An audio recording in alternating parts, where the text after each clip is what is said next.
છત્રપતિ શિવાજી મહારાજ જીજાબાઈના ઉદરમાં હતો ને, એ માને ખબર નહોતી મારા ઉદરમાં દીકરો છે, પણ એને એટલી તો ખબર જ હતી કે મને ભગવાન દીકરો આપે કે દીકરી આપે, મારું સંતાન રાકું ઢેકું ન પાકે, આપને ટેકો દે એવું જ મારું સંતાન થાય. આટલો બાપુ માને પાવર હોવો જોઈએ. અને શિવો બાપુ ઉદરમાં હતો ને, રામાયણ ને ગીતા તો ઓગાળીને પાઈ દીધી હતી. એટલા માટે કહું છું કે બબે બબે પાના વાંચજો મારા બાપ. તમારા સંતાન ઉપર જો પ્રભાવ ન પડે તો મને કહેજો. શિવાજીને બાપુ જીજાબાઈને જયારે પ્રસૂતિની વેદના ઉપડી ને, પછી એને એમ થયું કે આ દુશ્મનો કદાચ મારા સંતાનને મારી નાખશે તો. અને પછી બાપુ એ બાઈ ઘોડા ઉપર ચડી ગયો અને પ્રસૂતિની વેદના થયા પછી, વેદના ચાલુ થયા પછી 85 ગૌની મજલ કાપી હતી માં ભગવતી જીજાબાઈ. ઘોડા રાખતા હોય ખબર હોય બાપુ, 2 ગૌ તમે ઘોડા ઉપર જાઓ ને તો તમારા ટાંટિયા હકા થઈ જાય. 85 ગૌ બાપુ ઈ જોગમાં ઘોડા ઉપર બેહી નીકળી ગઈ. કેવી માં છે. અને પ્રસૂતિની વેદનાનો પાર ન રહ્યો ને, પછી જંગલમાં શિવાલય હતું ને, શિવાલયમાં જઈને બાપુ દીકરાનો જન્મ કરાવ્યો. અને ઈ દીકરો ઈ છત્રપતિ શિવાજી ધનકુખ જીજાબાઈ ને શિવાજી જન્મો હતો. તલવાર કેરી ધાર ઉપર હિન્દુ ધર્મ. શિવો જન્મો ન હોત ને તો આપણે આ બેઠા જ ન હોત, હિન્દુ ધર્મ ન હોત આ દુનિયામાં. તેથી શિવાજી એક જ છે, બીજા બાપુ નહીં હોય. એકલો જજુનો તમે વિચાર તો કરો. અને બાપુ દુશ્મનોને એના ભેળો એનો ભાઈબંધ તાનાજી. છત્રપતિ શિવાજી ની માનું નામ જીજાબાઈ અને તાનાજીની માનું નામ રાધાબાઈ. પણ તાનાજીને શિવાજીને મેળ નહોતો. તાનાજી બાપુ દુશ્મનની સાવણીમાં હતો અને આની કોર શિવાજી એકલો હતો. એના સૈનિકો હતા, પણ હારામાં હારો જો માણા હોય ને તો આ. અને બેયની જયારે નાની ઉંમર હતી ને, બબે વર્ષની, 1.5 વર્ષની, 2 વર્ષની, તાનાજીની શિવાજીની, એ શિવાજીને જીજાબાઈ ખોળામાં લઈ અને પૈપાન કરાવે છે. અને ઈ જ વખતે હામી સાવણીમાં રાધાબાઈ તાનાજીને પૈપાન કરાવે છે. પણ જીજાબાઈના ખોળામાં શિવાજી હુતો પૈપાન કરે છે અને રાધાબાઈનો તાનાજી ઊભો પૈપાન કરે છે. એટલે જીજાબાઈએ એની દાસીને બોલાવી. એ કે દાસી અહીંયા આવી તો. એ કે શું? એ કે આમ નજર કરી, આમ નજર કરી. આ ઉભા જે માને પૈપાન કરતા હોય એ દીકરા શું મોથ મારે આ દુનિયામાં. અને એ રાધાબાઈ બાપુ સાંભળે. અને તો પોતાની જનેતાને ખબર જ હોય કે મારું સંતાન કેવું હોય. એ વાત કરીને એ રાધાબાઈના રૂવાડા ઠરડાઈ ગયા. હો ભાઈ. અને રાધાબાઈ એની દાસીને બોલાવીને કીધું, ગોલી મારી કટાર લાવી તો. અને કટાર લાવીને એ દીકરાનું બાપુ કાંડું કાપી નાખ્યું હાથનું, હોય તાનાજીનું. એની માં રાધાબાઈ. અને આ જીજાબાઈ જોઈ ગઈ. જીજાબાઈ એની પાસે ગઈ. એ કે તું તો માં છો, ડાકણ છો, હગા દીકરાનું હાથનું કાંડું કાપી નાખ્યું, તને શરમ નથી આવતી? એ કે મને શરમ આવે છે કે નથી આવતી, પણ આનો જવાબ હું તને સમય આવશે ને તેથી આપીશ. એની દાસીને કીધું રાધાબાઈએ કે આલે આ કાંડું અને હાંચવીને પટારામાં મૂકી દે. મારે જેથી જરૂર પડે તેથી હું આની ઉઘરાણી કરીશ. અને કાંડું બાપુ પટારામાં મૂક્યું. અને વાત કરતા વાર લાગે. 25 30 વર્ષના થયા ને, અને એ દુશ્મનોની સામે બાપુ બકા છેટ બોલવા માંડી. તેથી તાનાજી સામે હતો અને આ બાજુ શિવાજી બાપુ રોજ આખો દી લડે અને દુશ્મનનો હોથ બોલાવીને લાલ બંબોળ જેવી તલવાર કરીને ઘરે આવે. અને માં જીજાબાઈની કહું તૂટે, વાહ મારા દીકરા, વાહ મારા દીકરા. તાનાજી સામેના પક્ષમાં રિયો વિચાર કરે છે કે મારો સરદાર જો મને એક વખત સેનાપતિ બનાવે ને તો શિવાને દેખાડી દઉં કે માના ધાવણમાં કેટલી તાકાત હોય. ભલે ને ઈ કે ઠેકડા ભરતો. અને ઈ એક દિવસ સાંજે બાપુ સાવણીમાં બેઠા છે ને તાનાજીને એના સરદારે કીધું કે કાલ યુદ્ધમાં તારે સેનાપતિ થવાનું છે. બાપુ કહું મડી તૂટવા હો ભાઈ એની કે કાલ શિવાને દેખાડું કે માના ધાવણની તાકાત શું હોય. તું કીધું નો ઠેકડા ભરસ ને. અને બીજા દિયા હા મામા આમ બરોબર હુરજ નારાયણ ઉગ્યા. એ ભલે ઉગ્યા ભાણ લઉં તુહારા ભામણા. એ જીરાનું મરણ લગમાણ. એ રાખજે કશ્યપ રાવો. ઉજય તું અરુણ જળાળ મીડો બાપુ કિરણા પાથરો. અને હામા બાપુ બાકા ચીક મીડા બોલવા. પણ બાપુ તાનો બાપુ એવો એમ કહેવાય કે જે તલવાર ફેરવતો હતો, પણ શિવાજીની તલવારને બાપુ ક્યાંય અડવા ન દીધી હો. કોઈ દુશ્મનની માથે અડવા ન દીધી, કોઈને વાગવા ન દીધી. એમાં દુશ્મનમાં બાપુ મારી તો શીનો હકે. હાંજ પડી ગઈ, સૂરજ નારાયણ મેર બેહી ગયા, યુદ્ધને વિરામ આપ્યો. પણ શિવાજીને વાંઠો હોય તો લોહી ન નીકળે કે આજ મારી માને મારે મોઢું શું દેખાડવું. અને તાનાજીને કહું તૂટતી હતી, કા શિવા રોજ બહુ ઠેકડા ફરતો, આજ કોઈને લીટી કરી ગયો. શિવો બાપુ બોલી નથી શકતો. અહીંયા માં જીજાબાઈ સામે આમ રાધાબાઈ બે પોતાના દીકરાની રાહ જોવે છે. અને આમ માને જોઈને શિવાજીએ એને એમ થયું મારી માને શું મોઢું દેખાડે. બાપુ આમ ખેતરવાનો રાઉન્ડ મારી અને વાંહેથી સાવણીમાં વાંહેથી આવીને ગૌઠો બળદિયો આવીને બહેની બેહી ગયો. શિવાજીને માં ભગવતી જીજાબાઈ કહે છે, કેમ શિવા તું આજ કેમ આ ઢીલો છો, શું થયું? એ કે માં શું આજ તને વાત કરું. એ કેમ કે રાધાબાઈ નો છોકરો ઓલો તાનાજી નથી, એને મને ક્યાંય તલવારની પીંછી ન ઓડવા દીધી. અરે એની બહાદુરી ને એની કુમારી શું એની બહાદુરી છે, શું એની વાત કરું. મને ક્યાંય એક દુશ્મનને મારવાની ક્યાં વાત કરો છો, પણ કોઈને આમ તલવારની અણી ન ઓડવા દીધી. બાપુ એ મને એટલો બધો આજ લડ્યો. ત્યારે જીજાબાઈ એમ કહે છે કે ધર્મને રાખવા માટે, હિન્દુ ધર્મને ટકાવવા માટે ભલે મારે ભીખ માગવી પડે, પણ એ રાધાબાઈ પાસે એના દીકરાની આપણે માગણી કરી લે કે આપણે આપણા પક્ષમાં લઈ લઈએ. એ કે જા શિવાજીને જીજાબાઈ કહે છે કે રાધાબાઈને કહેજે કે એ તમારો દીકરો તાનાજી અમને આપો. શિવાજી ગયો. એ કે મારી માએ કીધું છે તમારા તાનાજીને અમારા પક્ષમાં મોકલો. ત્યારે જીજાબાઈ રાધાબાઈ કીધું કે દીકરો મોકલવામાં મને વાંધો નથી, પણ દીકરા તો માને દેવાય, તને ન દેવાય. તું તો ચારે શું બોલીનું કઈ નક્કી નહીં. માને જો દેવાય ને તો માં પાસે હું કઈક એની પાસે જવાબ માગી શકું. શું થયું? શિવો આવ્યો પાછો અને માને કીધું કે ઈ કે દીકરો આપવામાં વાંધો નથી, પણ ઈ કે માને મોકલ, તારી હારે નહીં. કાંઈ વાંધો નહીં કે દેશ માટે છે ને ધર્મની માટે છે, હું જાઉં એમાં હું. રાધાબાઈ પાસે જઈને જીજાબાઈ બાપુ ખોળો પાથરીને કહે છે કે હું તારા દીકરાની માગણી કરવા આવી છું. તારો દીકરો દે, નકરા હિન્દુ ધર્મ નહીં ટકે અને મારા દીકરાને તારો દીકરો હુજવા નહીં દે. કે અને તાનાજીનું બાવડું પકડી અને રાધાબાઈ આવે છે. એને કીધું કે મારો દીકરો જોવે છે ને, આલે આ મારો દીકરો, પણ આ જેવો હોંપું છું ને એવો ને એવો મને પાછો હોંપજે. બાપુ ઇતિહાસ એમ નામ ન બને.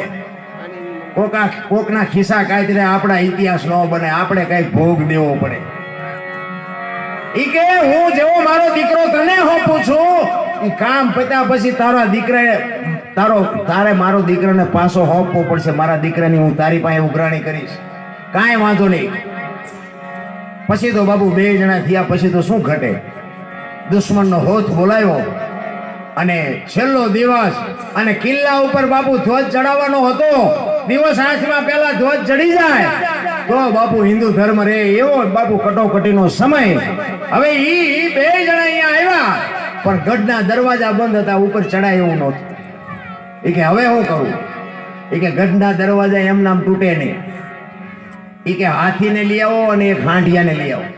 હાંડિયાને ઈ કે આમ દરવાજાની આડે રાખે ને, દરવાજાને ભાલા હોય, ઈ કે હાંડિયાને અહીંયા રાખી અને હાથીનું માથું હાંડિયાને મરાવો એટલે ભાલા ભલે હાંડિયાને વાગે, હાંડિયો ભલે મરી જાય, પણ હાથી બાપુ દરવાજો તોડી નાખશે. અને નકરો જો હાથીને માથું મારશો તો એ ભાલાના હિસાબે હાથી તાકાત નહીં કરી શકે. હાથીને લઈ આવ્યા, હાંડિયાને લઈ આવ્યા અને શિવાજી કહે છે તાનાજીને કે તું હાંડિયો પકડી રાખસ તો હું હાથીને આવવા દઉં, અને કાં તું હાથીને આવવા દે તો હું હાંડિયો પકડીને ઉભો રહું. એટલે તાનાજી એમ કે છે હું હાંડિયાને પકડીને ઉભો છું, તમે હાથીને આવવા દો. આમ હાંડિયાને પકડીને ઉભો તો અને શિવાજીને કીધું કે આવવા દે હાંડિયો, અને હાંડિયો આવવા દીધો. આ માફ કર્યો, હાથીને આવવા દીધો અને આમ ભાલાની અણીઓ અડીને હાંડિયો ઠેકડો મારીને તાનાજીના હાથમાંથી નીકળી ગયો. શું કામ? હાથ એક હતો. હાંડિયો નીકળી ગયો અને તાનાજીએ કીધું ભારે કરી. હવે હાંડીઓ હાથમાં આવે ને દીવ વાથંબાની તૈયારી છે ને બસ સમય એટલો જ છે. અને દરવાજાની આડો બાપુ તાનાજી ઉભો રહ્યો અને શિવાજીને કહે છે કે હાથીનું માથું મારા શરીર આરે મારને દરવાજો તોડીને તું ધ્વજ ચડાવી દે. ઈ કે પણ તું ઈ કે વિચારવાની વેળા નથી. હું ભલે મરી જાઉં પણ તું મારા શરીર હારે હાથીનું માથું મરાવી અને આ દરવાજો તોડાવી નાખ. અને હાથીનું માથું માર્યું ને ભાઈ, એ હોરે હોરા ભાલા બાપુ તાનાજીના શરીર હોરા નીકળી ગયા. દરવાજો તૂટી ગયો, ધ્વજ ચડાવી દીધો, વિજય મેળવી લીધો. એ બે ઘોડા હાથમાં લઈ અને શિવાજી જયારે સાવણીમાં આવ્યો ને ત્યારે જીજાબાઈ ને રાધાબાઈ બે સામે ઉભા છે. જીજાબાઈ વિચાર કરે છે કે બે ઘોડા એકલો શિવાજી લઈને કેમ આવે છે. નજીક આવ્યા એ કે શિવા શું થયું, ગઢ નો જીતી ગયા? ત્યારે શિવો કહે છે કે માં ગઢ તો જીતી ગયો પણ મારો સિંહ જેવો ભેરો હોયો ગયો. ગઢ આયા પણ સિંહ ગયા. કે હે કે હા તાનાજી મરી ગયો. અને એ વખતે બાપુ રાધાબાઈ જીજાબાઈ ને કહે છે લાય મારો દીકરો, હું મારા દીકરાની ઉઘરાણી કરું છું. તેથી જીજાબાઈ ની દશા કેવી થઈ છે વિચાર કરજો. કેવી બાપુ જનેતાઓ હોય છે, શું આપણે વાતો કરીએ નારાયણ. અને જીજાબાઈ આમ ખોળો પાથરીને કહે છે કે તારા દીકરાને હું પાછો નહીં આવ્યો. હવે તારે શિવાજી લઈ જવો હોય તો લઈ જા બાકી તારો દીકરો તો કાયમ આવી ગયો. એ કાયમ શું કામ આવી ગયો? મેં તેથી મારા દીકરાનું મેં કાંડું કાપ્યું હતું ને એનો જવાબ હું તને આજ આપું. એને દાસીને કહે છે ઓલું કાંડું હાચવીને મૂક્યું લ્યાય. અને 30 વર્ષ પછી બાપુ એ કાંડું કાઢીને લાવી અને એ કે આ કાંડું તું બોલી એટલે મેં કાપ્યું હતું ને. તું જો ન બોલી હોત ને તો હું આ કાંડું ન કાપત ને કાંડું ન કાપ્યું હોત તો મારા દીકરાના હાથમાંથી હાંઠીઓ જાત નહીં અને આજ મારો દીકરો મરત નહીં. લાય મારો દીકરો. ઇતિહાસ એમ નામ ન થાય નારાયણ. લઈને કોકના બૂસ મારી દેવાના ઇતિહાસ કરવાનું થતું હોય છે. પાળિયા તો બાપુ છે ને મરવું પડે તઈ પાળિયા થાય. પૂતળા તો ગમે એ ઉભા કરી દે. પૂતળા ઉભા કરવામાં બહુ જરૂર ન પડે. પણ તમને ને મને બાપુ જો કીર્તિના કોટડા કરવા હોય ને તો બાપુ મહેનત કરવી પડે. એમ નામ ન પતે નારાયણ. પછી અમુક આપણા રમકડા હોય રમકડા એમાં પછી અમુક ની કડક સ્પ્રિંગ હોય બધા ઠેકડા મારતા. એને ખબર નથી કે મારી એ ચાવી એક દી ખૂટી રહેવાની. એટલે ઠેકડા મારવામાં શાંતિ રાખવી. મેં આ બહુ માર્યા સમજી ગયા માર્ગે જઈને ખોવાઈ ગયા હોય. એમ સમય આવે ને વળાંક મારી જવું જોઈએ. સમય આવે ને જેને વળતા ન આવડે એને માણા ન કહેવાય. તમારી જુવાનીમાં બાળપણમાંથી યુવાની ક્યારે આવી કોઈને ખબર નથી અને યુવાનીમાંથી બુઢાપો ક્યારે ચાલુ થઈ જાય ને કોઈને ખબર નહીં રહે. એટલા માટે મહાપુરુષો કહે છે કે સમય આવે ને સમયની હારે હાલવાની વાત છે. ભૂતકાળની અને ભવિષ્યકાળની વાતની તમારે કરવાની કાંઈ જરૂર જ નથી. બધું ઓલાને હેન્ડલિંગની ખબર જ છે. જીવો તમે વર્તમાનમાં. તમે અત્યારે પ્રભુભાઈના ઘરે સંતવાણીના પ્રોગ્રામમાં બેઠા છો એટલું જ યાદ રાખો. કાલ અટાણે ક્યાં છું એ જોવાનું નથી અને ગઈકાલ ક્યાં હતા એ જોવાનું નથી. કારણ કે વયોગ્ય એ સમય આપણે હવે ગમે એવા રોદડા હોય તો આવવાનો નથી અને આવતો સમય કેવો આવવાનો છે ખબર નથી. એટલે ભૂતકાળની અને ભવિષ્યકાળની મહાપુરુષો ના પાડે છે જીવો વર્તમાનમાં જીવો. આપણે ઘણા કહે કે બધા સમય બગડી ગયો દુનિયા બગડી જાય. હવે બગડી લાવો ન બગડી લાવો એમાં જીવવું પડશે. છૂટકો નથી ને મરી જાઓ ન ગમતું હોય તો પાછું જીવવું તો છે. અને જેને પૂછો ને બધા એમ જ કે માણા બગડી ગયા માણા બગડી. મને અમુક ઘણા કે માણા બગડી નથી ગયો માણા બગડી ગયો. હું એમ કહું તું ઘટાડો છે. કયો માણા બગડી ગયો છે? જેને પૂછો એને બધા એમ જ કે માણા બગડી ગયો માણા. પણ કયો માણા બગડ્યો છે ને કયો હારો છે? એમાં આપણું નામ નથી આવતું ભેગું. મારી પાસે એવું નથી લાગતું. આપણે થોડા ઘણા તો બગડ્યા હોય એવું નથી લાગતું. અત્યારે આમ ચારે બાજુ જોવો ને કથાઓ ને ભજન ને માંડવા માતાજીના ધૂન ને સપ્તાહો ને આપણે એમ ઓહો દુનિયા નકરો વેરાગ ફાટી નીકળ્યો. તો પછી આવા માણા હેરાન કેમ થાય? આ કોરોના આવે ને ધરતી કપ આવે ને એક હારે બુકડો બોલી જાય કે અહીંયા 50 મર્યા ને 500 મર્યા. તો આવડું મોટું ધર્મ કરતા હોય તો આ ધર્મની ક્યાંય વાડ જ નહીં હોય. ક્યાંક ખોટું રંધાતું એવું નથી લાગતું મારી કાંઈક તો છે. એના માટે જ બાપુ જીવન જીવવાની મજા છે ને બાપુ. આ તમને ને મને જો તમને તમારી ઓળખાણ ન હોય ને મને મારી ઓળખાણ ન હોય ત્યાં સુધી આ ખબર ન પડે. એટલે મેં હમણાં જે બહેનોને કીધું હતું ને, દીકરીઓને કીધું હતું, એટલા માટે જ મારે કહેવું છે કે મોઢે બોલું માં હાથે નાનપણ સાંભળે મલક બધાની મજા પછી કડવી લાગે કાગડા. માં છે ને એકાક્ષરી મંત્ર છે. માનું સર્જન કરવું પડ્યું અખિલ બ્રહ્માંડના માલિકને કે ઘરે ઘરે હું નહીં ભૂગી શકું. આ માનું માને જો બાબુ હાચવી લ્યો ને એટલે ભગવાન પાસે જવાની જરૂર જ નથી. માં છે ને ઈ જ ભગવાન છે. આ ટપા પડે તો નો હાસોથી તમારે જોવાનું, તમારી માને જોવાનું. બાકી હાચવજો. ગાડી પાટેથી જો હેઠી ન ઉતારી હોય તો હાચવજો. આના સિવાય બીજો કોઈ ભગવાન છે નહીં. અને માં કેમ કેવી પડે? એક બે મિલીમીટરની એક પથરી હોય ને, પથરી માણસને શરીરમાં એક 2 મિલીની પથરી હોય, માણસ તરફડિયા મારવા માંડે. મને દવાખાને લઈ જાઓ, મને ઓપરેશન કરવું પડે તો ઓપરેશન કરાવો, ગમે એટલા પૈસા થાય, કોકની પાસે વ્યાજવા લઈ લ્યો.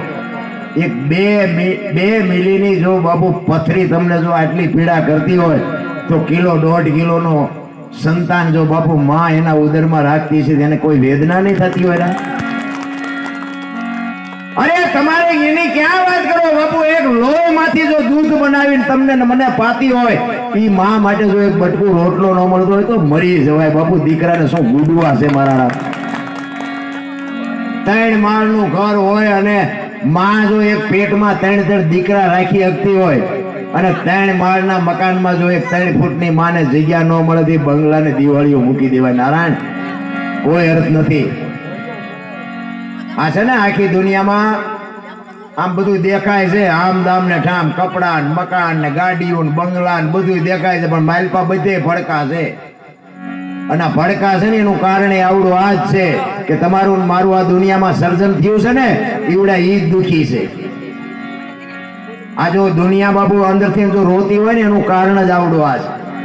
પણ મેં હમણાં કીધું એમાં સંસ્કાર ઘટે છે. સંસ્કાર બાપુ માં જ આપી શકે, બાપની તાકાત જ નથી. મેં હમણાં કીધું ને એમ ધર્મ જ્યાં ધ્રુજો ને પુરુષ શક્તિ નથી પૂરી, દેશની આબરૂ બાપુ દીકરીઓએ રાખી. એક બિલખાના પાત્રમાં વાણિયાનો દીકરો, એક લખવું હોય તો લખી લેજો, વાણિયાનો દીકરો ઉંદરડું મારી શકે? દીકરો કેમ કાપ્યો છે? ચંગાવતી સગાળ જાય. આપણે દીકરા નથી કાપવાના. હમણાં બાબુએ કીધું નામ સમો વડ કોઈ નહીં, જપ તપ તીર્થ ને યોગ, નામે પાતક છૂટીએ નામે નાશે. ગમે એનું નામ તમારા સદગુરુએ આપ્યું હોય ને, એ નામ પકડીને હાલ્યા જાઓ, બાકી કાંઈ કરવાનું જ નથી.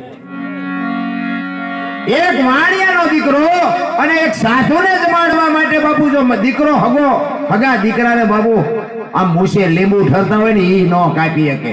કેવડી ગાંઠ વળી ગઈ છે વાણિયાની. એ ભગવાનને લઈ આવ્યા સાધુના વેશમાં ને કીધું કે બાપુ માણાની માટી જો ને, દીકરાને કાપ્યો ને બાપુ થાળી આમ પીરસી દીધી. ટૂંકમાં કહું તમને,